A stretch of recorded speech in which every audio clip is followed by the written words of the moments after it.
Okay, so welcome everyone to Development Control. This is our first meeting for this semester, and I have to say, if some of you have already accessed the classroom before today, and then you access the classroom again today, there will be some differences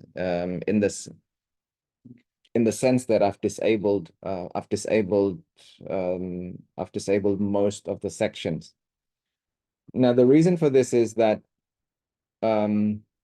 we have only recently decided, or we have only recently agreed on what development control should be and how it should and what the course should contain.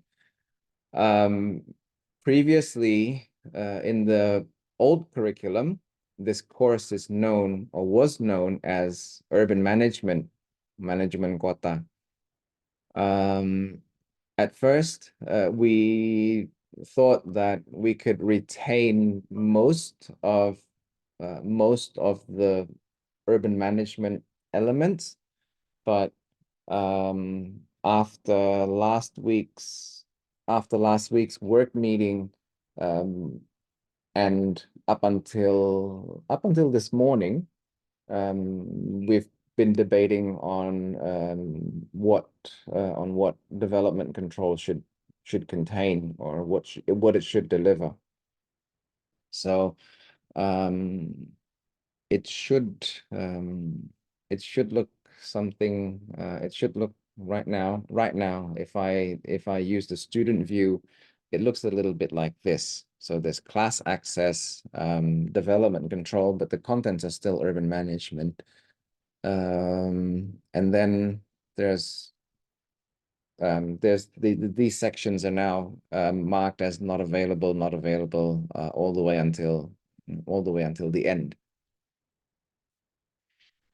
And the reason for this is because the new course document, which I've already made available here, RPS Pengendalian Pembangunan 2024, is vastly different to urban management. And so I will share with you the new well, let's go through the new course document. So the items highlighted green, if you've already downloaded the urban management course syllabus, then you can see the differences. You can see the differences, or you can compare the differences between the two syllabi by looking at the green highlights. So the first things first, what we'll explore in this course is the different concepts in development control.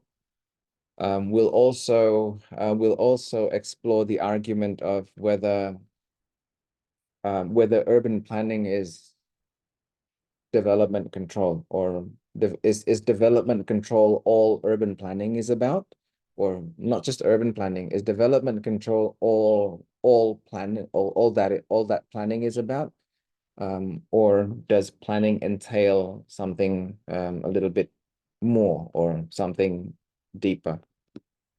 And why is development control crucial in planning, in terms of, yes, you need to control development so that it doesn't get out of hand, so that it doesn't cause issues, it doesn't cause problems such as overpopulation, or overconcentration of population or facilities, and it also has something to do with rights, individual rights or property rights and public rights, and so on. And sorry. And so different concepts in development control. So we'll also explore both development control mechanisms locally.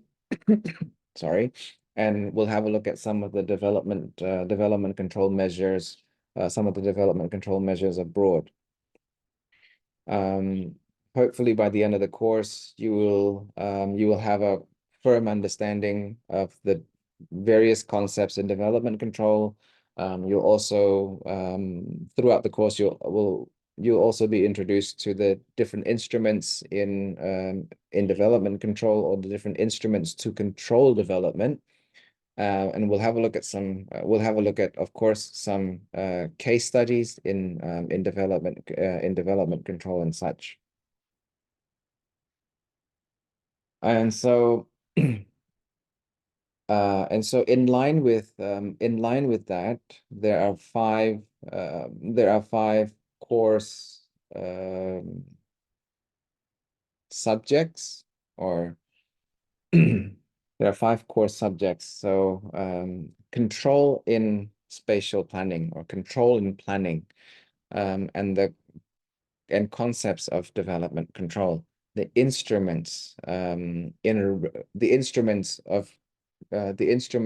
or control instruments in a regulatory system, and control instruments in discretionary system. So before we move on any further, there are at least two different approaches. If this is too small, so there are at least two different approaches in the planning system. So there is the regulatory system, and then there's the discretionary system. We'll explore that in the next over the next couple of weeks. And then, of course, we'll explore some case studies in control.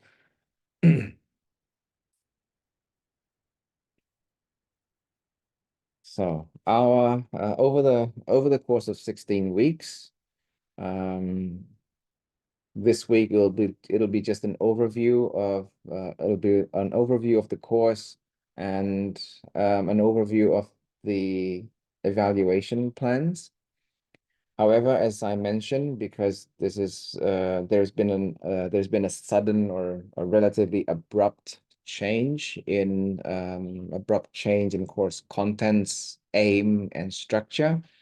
So expect this week and the next, expect to see a lot of changes in classroom over the next couple of weeks. But overview in the first week, as always. In the second week, it's the context. Third week, we'll explore the concepts, and then we'll have a look. We'll start looking at the instruments in weeks 4 and 5. So the regulatory system first, for example, zoning regulation. Which countries apply this regulatory system? What is the regulatory system? What are its strengths and weaknesses? And what countries, or what countries or what cities implement the regulatory system? And then it's supposed to be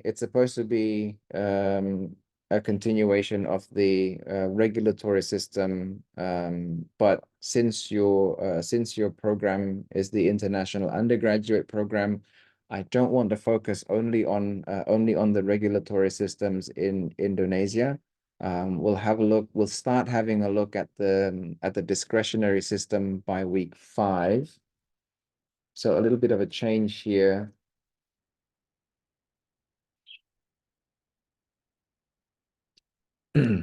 Discretionary system in week 5. And then afterwards, in from week 6 until weeks 9, we start with the group we start with the course evaluations.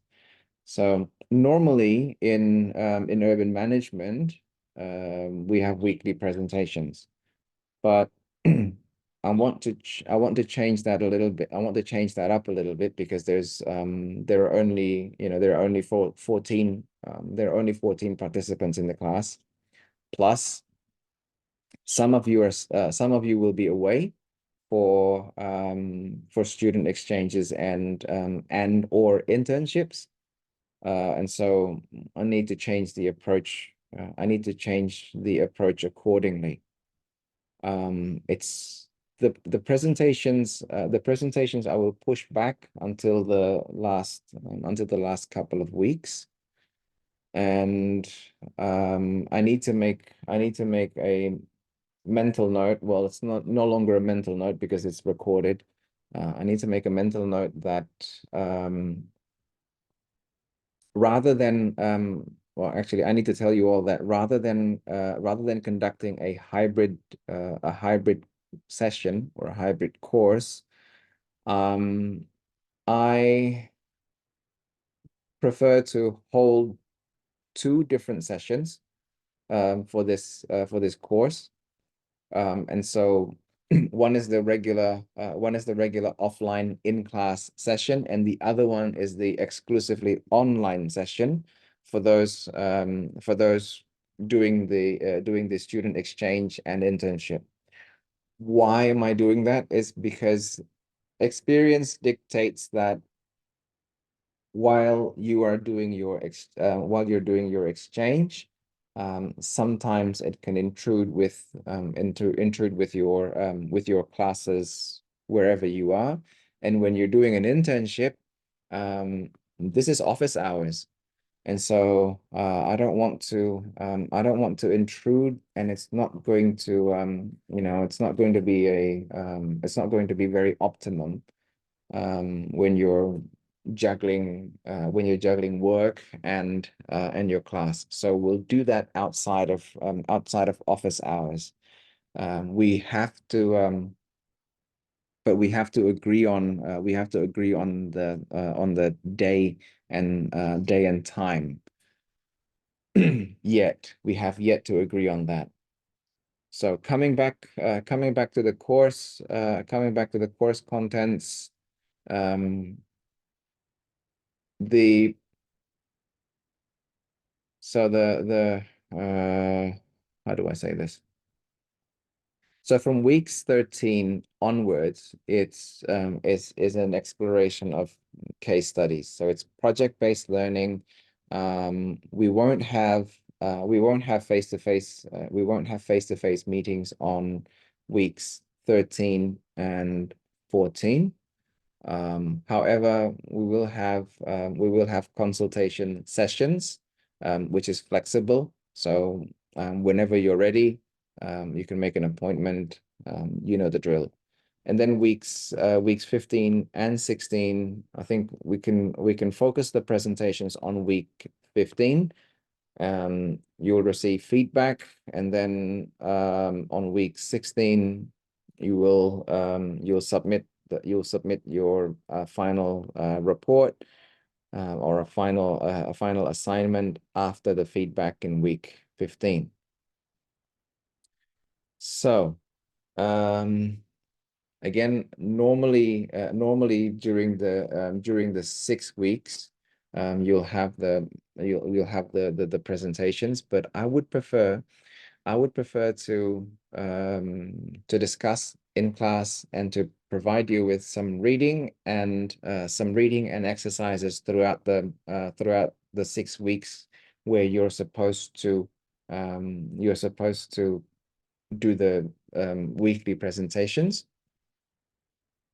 And then so this part will be replaced with something akin to a daily quiz. I wouldn't really call it a daily quiz, but it's more like a weekly quiz plus reading. So the quiz is based on the reading, of course. And then And then there's supposed to be there's supposed to be a mid and end of semester quiz. But since you're doing the weekly quiz and reading, or the reading and weekly quizzes, I'm going to strike this one out. So we're not going to do that.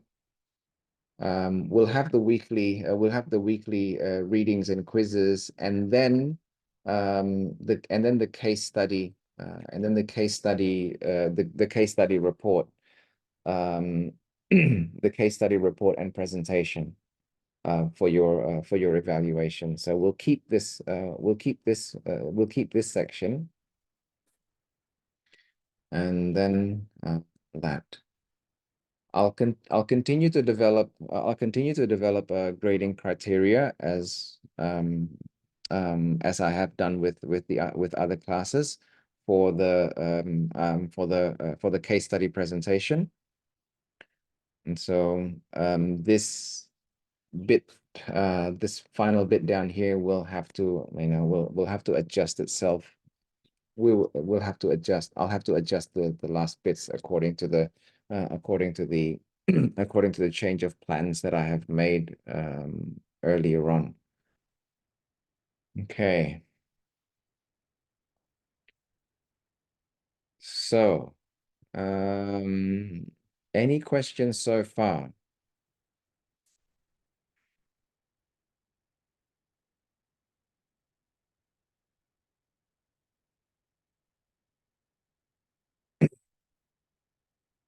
Any questions so far?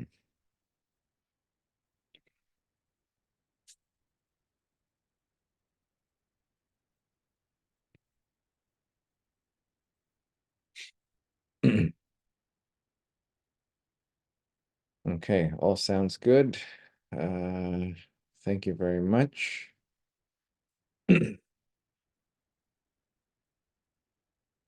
So, order of business for me is, of course, to to update the classroom accordingly. And now it's decided to to update the class accordingly according to the new to reflect the new course content and course structure. Plus, I need to admit some of you, or I need to admit the rest of you into the class. So, roll student.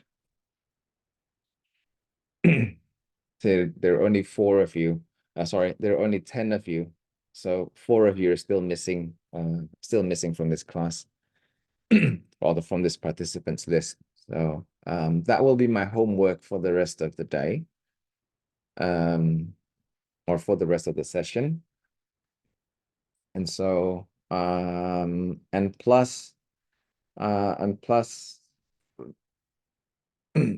we need to agree on the time for the internship / exchange participants. Okay, good.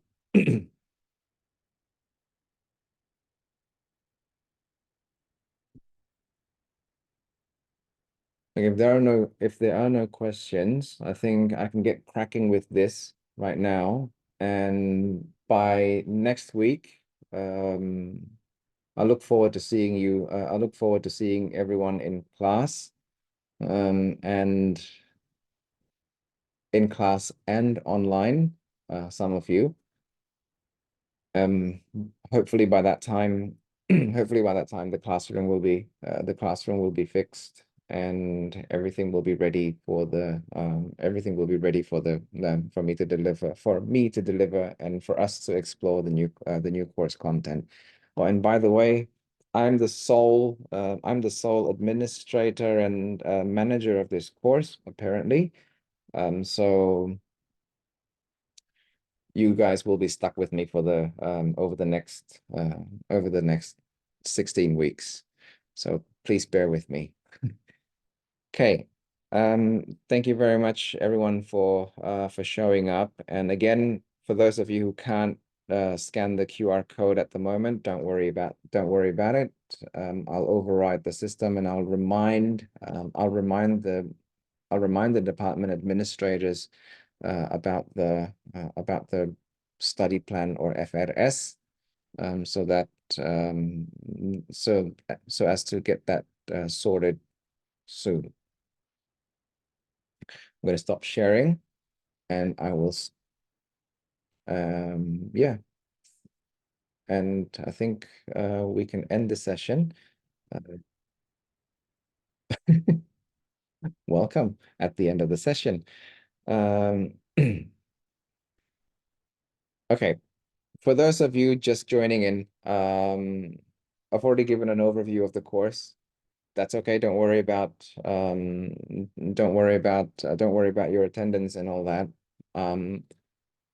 Just need one point that I need to highlight is that please contact me to discuss the additional session or the online session, because I don't want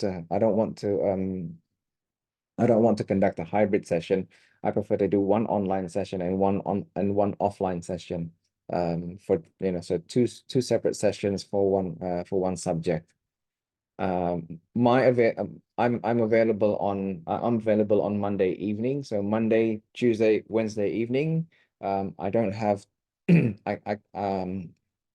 I already have an agenda every Thursday evenings, and then Friday evenings are also good for me.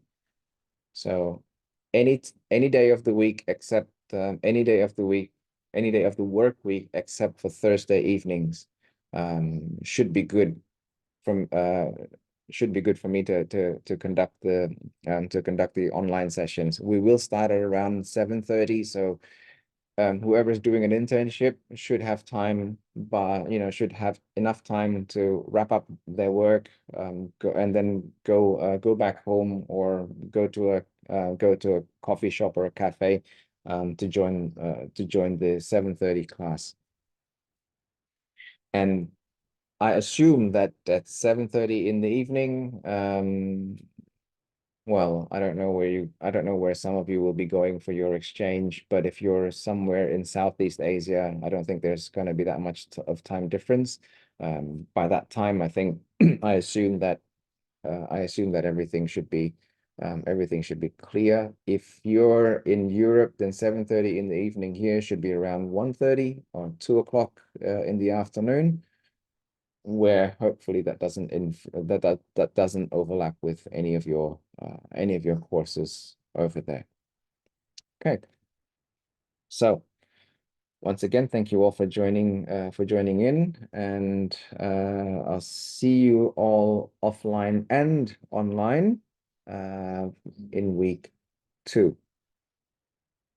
Keep an eye out on the classroom. There will be some major overhauls.